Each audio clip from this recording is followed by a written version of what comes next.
오늘은 예수님을 만난 신약의 사람들 5번째 시간으로 맹인 바디메오에 대한 이야기를 하려고 합니다.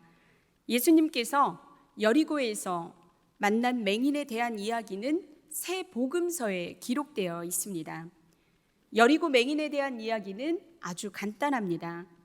예루살렘으로 올라가려면 반드시 여리고를 통과하는 큰 길을 지나가야 하는데 예수님께서 지나가는 길에서 맹인 한 사람이 구걸하는 것을 보게 됩니다. 이 사람은 습관처럼 매일 이곳에 나와 사람들에게 구걸을 합니다. 그날도 똑같은 일상을 반복하는 날이었지만 오늘 이 사람에게 평소와 같지 않은 분위기가 감지됩니다. 많은 무리가 지나가는 것이 느껴졌습니다. 이 사람은 눈이 보이지 않기에 청각에 의존해야 합니다. 그의 귀에 발자국 소리와 웅성웅성하며 지나가는 말소리가 들립니다. 맹인이 지나가는 사람들에게 무슨 일이 일어났냐고 묻습니다. 지나가던 사람이 당신이 구걸하고 있을 때에 나사렛 예수님께서 방금 지나가셨다라고 말을 해줍니다. 맹인은 그 이야기를 듣는 순간 멀어져 가고 있는 무리를 향해 큰 소리로 외칩니다. 다윗의 자손 예수여, 나를 불쌍히 여기소서. 사람들이 그 맹인을 꾸짖습니다. 조용히 하라고 합니다. 하지만 맹인의 소리는 줄어들지 않습니다. 그의 목소리는 점점 더 커져만 갑니다. 이 맹인의 간절한 외침을 예수님께서 들으셨습니다. 그리고 마침내 예수님께서는 가던 길을 멈추셨고 그를 불러오게 하셨으며 또 그에게 눈을 뜨게 하는 역사를 이루어 주셨습니다. 오늘 여리고 맹인에 대한 이야기에는 세 사람이 나옵니다. 세 사람을 통하여서 오늘 내가 깨달아야 하는 것이 무엇인지, 주님의 일하시는 방식이 무엇인지를 살펴보려고 합니다. 세 부류의 사람은 구걸하는 맹인이고 무리이고 예수님입니다. 첫 번째는 본문 38절, 39절의 말씀을 함께 봉독하겠습니다.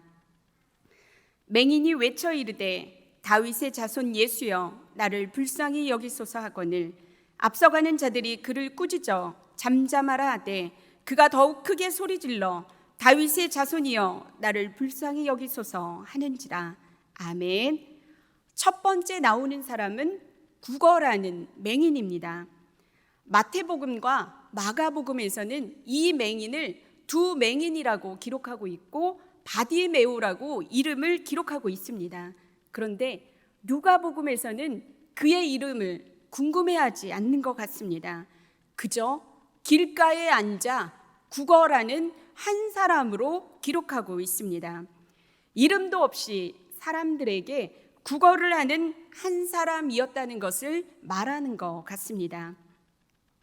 앞을 보지 못하는 사람은 소리로, 청각으로만 알 수 있기에 웅성웅성하는 소리와 많은 사람들이 지나가는 것을 보면서 무슨 일이 일어났나 생각을 하게 되었습니다. 그런데 생각지도 못하게 그 웅성거림이 예수님이 지나갔다는 것을 알게 되었습니다. 이 구걸하는 맹인은 상상도 못했을 것 같습니다. 사람이 대답해 줍니다. 무슨 일이 일어났냐고 맹인의 질문에 사람이 대답해 줍니다. 나사렛 예수가 지나갔다고 말합니다. 아니, 이게 무슨 일이지? 도대체 예수님이 지나갔다는 말이 무슨 말인가? 이 사람은 자기의 귀를 의심했을 것 같습니다. 예수님께서 행하신 그 일을, 이적에 대해서 이 사람은 생각했을 것 같습니다. 그 일은 눈먼 자가 눈을 뜬 일을 맹인은 기억했습니다. 불가능한 것을 가능케 하시는 그분이 지금 내가 있는 앞을 지나갔다는 말에 맹인은 어쩌면 이 기회가 마지막일 거라는 생각을 했을지도 모르겠습니다. 그래서 주위 사람들이 잠잠하라 하는 말에 귀를 기울이지 않고 더욱더 큰 소리로 예수님을 부릅니다. 그의 절박함은 그의 소리를 작게 하지 못했습니다. 더욱더 큰 소리로 목 놓아 외칩니다. 나를 불쌍히 여기소서. 이것은 바디메오의 눈물이었고 절규였고 통곡이었습니다. 이 시간이 지나면 다시는 이 기회가 주어지지 않는다고 생각할 때에 여러분들은 어떤 반응을 보이시겠습니까? 가만히 우아하게 품위 지키며 있으시겠습니까? 아니, 그렇지 않을 것입니다. 아마 내가 할 수 있는 최대한의 몸부림을 칠 것입니다. 사랑하는 성도 여러분, 오늘 우리에게 이 시간이 마지막 기회라고 생각해 보신 적이 있으십니까? 사람들의 재질을 뿌리치면서까지 맹인에게 있었던 간절함, 절박함이 오늘 우리 삶에는 있으십니까? 오늘 나의 간절함이 예수님의 가던 길을 멈추게 하는 줄 믿습니다.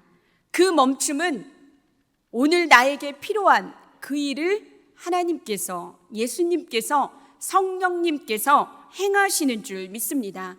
그 멈춤은 일상의 평범한 날이 아니라 하나님과 함께하는 카이로스의 역사적인 날이 될 줄 믿습니다. 예수님 앞에 간절함을 오늘 회복하시기 바랍니다. 그 간절함이 나의 필요를 채워주는 비밀이 된다는 것을 잊지 마시기 바랍니다. 예수님에 대해서 맹인은 누구보다 잘 알고 있었습니다. 소문을 들었기 때문입니다. 맹인은 웅성웅성 하는 소리를 들으며 무슨 일이 일어났냐고 사람들에게 묻습니다. 그 질문에 사람들은 나사렛 예수가 지나갔다고 말합니다. 그런데 맹인은 나사렛 예수라고 말하지 않고 다윗의 자손 예수여라고 말하고 있는 것을 보게 됩니다. 본문 38절, 39절에 기록되어 있습니다. 다윗의 자손 예수여, 다윗의 자손이여 라고 맹인은 대답합니다. 사람들은 분명히 나사렛 예수라고 말했는데 맹인은 다윗의 자손 예수여라고 말하고 있습니다. 맹인은 예수님의 그 나사렛 예수라는 인성을 사용하지 않습니다. 그 명칭을 사용하지 않았습니다. 다윗의 자손이라고 부른다는 것은 예수님께서 하나님의 아들이심을 고백하는 것이고 메시아이심을 고백하는 것이고 예수님이 나의 구원주 되신다는 것을 고백하는 것입니다. 맹인은 그 예수님이 나의 고통과 눈물과 아픔을 모두 치유해 주시는 구원주임을 믿었습니다. 사랑하는 성도 여러분, 오늘 우리들에게는 수많은 설교들이 쏟아집니다. 책으로, 미디어로, 성경으로 예수님이 어떤 분이시라는 것을 우리는 누구보다 잘 알고 있습니다. 그런데 어쩌면 나의 삶에서 우리는 나사렛 예수로 예수님을 취급하고 있지는 않으십니까? 그저 내가 아는 지식으로 예수님을 취급하고 있다면 우리 삶에는 어떠한 역사도 일어나지 않습니다. 오늘 맹인이 고백하는 다윗의 자손 예수여라는 고백이 신안의 모든 성도님들에게 있길 바랍니다. 나사렛에서 온 그냥 비범한 한 선지자가 아니라 예수님은 우리의 모든 고통과 눈물과 아픔을 씻겨주시는 분이심을 믿으시기 바랍니다. 오늘 내가 예수님을 어떠한 호칭으로 부르는지 생각해 보시기 바랍니다. 내가 예수님을 부르는 호칭이 나의 믿음입니다. 내가 예수님을 다윗의 자손 예수여라고 부르는지 나사렛 예수라고 부르는지 그 결과는 천차만별로 나타날 것입니다. 오늘 신안의 모든 성도님들이 그냥 뛰어난 탁월한 예수님이 아니라 우리의 모든 아픔과 슬픔과 모든 눈물을 바꾸어 주시는, 행복으로 바꾸어 주시는, 기쁨으로 바꾸어 주시는 그 구원주 다윗의 자손 예수를 부르게 되길 간절히 축원합니다. 예수님을 다윗의 자손으로만 맹인은 부르지 않았습니다. 예수님을 다윗의 자손이라고 불렀던 맹인은 그를 따라갔습니다. 본문 43절의 말씀입니다. 43절의 말씀 함께 봉독합니다. 곧 보게 되어 하나님께 영광을 돌리며 예수를 따르니. 아멘. 맹인은 눈을 뜨자 하나님께 영광을 돌리고 예수님을 따라갔습니다. 예수님을 따르는 자를 우리는 제자라고 부릅니다. 누가복음은 예수님의 고난과 부활을 이해하지 못하는 제자들의 영적 무지에 대해서 강하게 드러내고 있는 복음서입니다. 왜 제자들의 무지를 얘기하다가 갑자기 여리고 맹인 얘기를 했을까를 생각해 보았습니다. 아마 저자 누가는 3번씩이나 예수님의 십자가의 사건과 부활과 그 능력을 말했지만 이해하지도 깨닫지도 못하는 제자들과 비록 눈은 보이지 않았지만 예수님의 그 능력을 알았던 맹인을 대조하며 누가 참제자인지를 강조하려고 했던 것 같습니다. 사랑하는 성도 여러분, 예수님의 제자는 예수님께서 말씀하시는 그 신비와 능력을 깨달아 아는 사람입니다. 그 사람에게 부족하고 연약한 모습이 있다 할지라도 그 부족함이, 연약함이 주님을 목 놓아 부르게 하고 한 걸음 한 걸음 따라가게 하는 사람들입니다. 약할 때 강함을 주시는 주님을 신뢰하고 믿으시기 바랍니다. 오늘 나에게 있는 그 약함이 나를 영적 무지에서 깨달은 제자가 되게 할 것입니다. 맹인과 같이 저와 여러분의 삶에서는 하나님께 영광을 돌리고 예수님을 따라가는 한 분 한 분이 다 되시길 바랍니다. 두 번째는 무리에 대한 이야기가 나오고 있습니다. 무리들은 예루살렘으로 올라가려는 마음으로 한껏 들떠 있습니다. 왜 올라가려고 합니까? 이들은 예수님께서 예루살렘에 올라가시면 로마의 압제에서 이스라엘을 구원할 구원주라고 생각했습니다. 예수님께서 이스라엘의 왕이 될 것이라고 생각했습니다. 상상으로 큰 그림을 그리고 있었습니다. 동상이몽이라는 말이 있습니다. 같은 침상에서 잠을 자면서 각기 다른 꿈을 꾸는 것을 말합니다. 겉으로는 같이 행동하지만 속으로는 각각 딴 생각을 하는 것이 동상이몽입니다.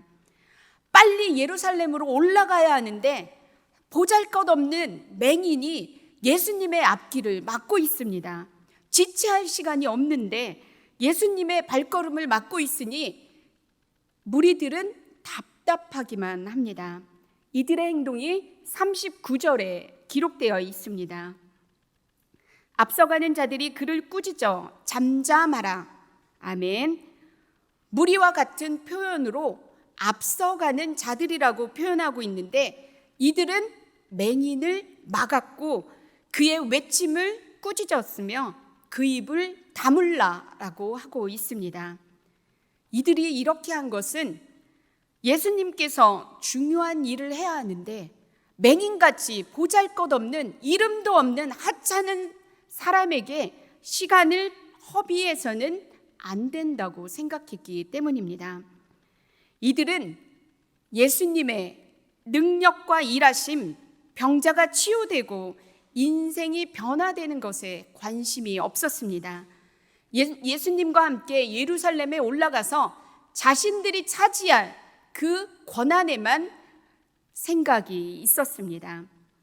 맹인의 예수님을 향한 그 외침은 사그라들지가 않습니다. 그 외침과 절규를 누가 막을 수 있겠습니까?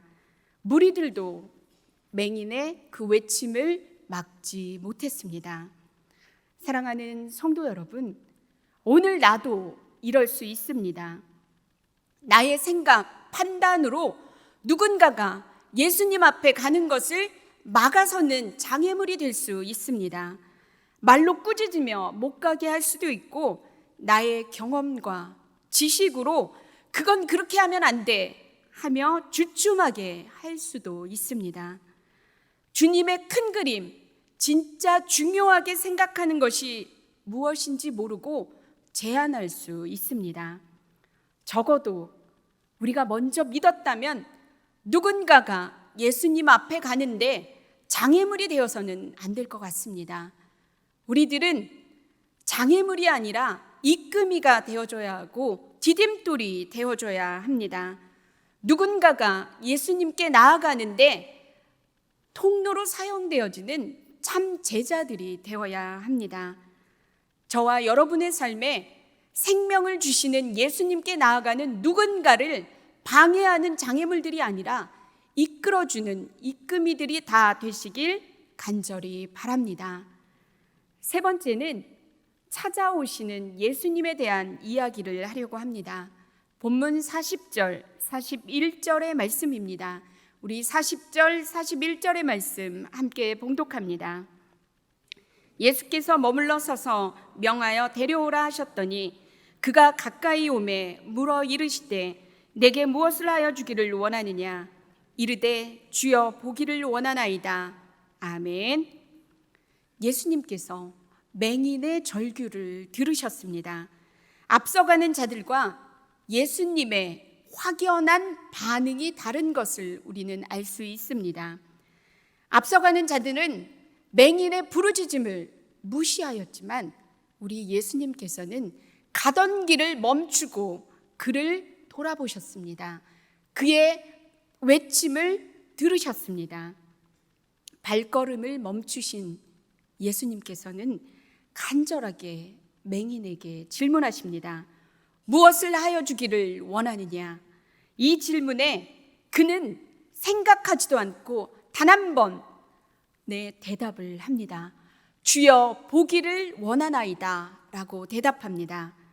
보기를 원한다는 대답에 42절에서 내 믿음이 너를 구원하였다 라는 선포를 하시고 예수님의 말씀대로 맹인은 보게 되었습니다. 그의 불완전한 삶이 완전한 삶으로 회복되었습니다. 그의 삶에 변화가 일어났습니다. 생명이 주어졌습니다. 이것이 우리 주님이 일하는 방식이고 일하심입니다. 우리 주님은 부르짖는 자들을 외면하지 않으십니다. 그에게 귀를 기울이시는 분이십니다. 그리고 우리가 살아가는 삶의 현장으로 오시는 분이십니다.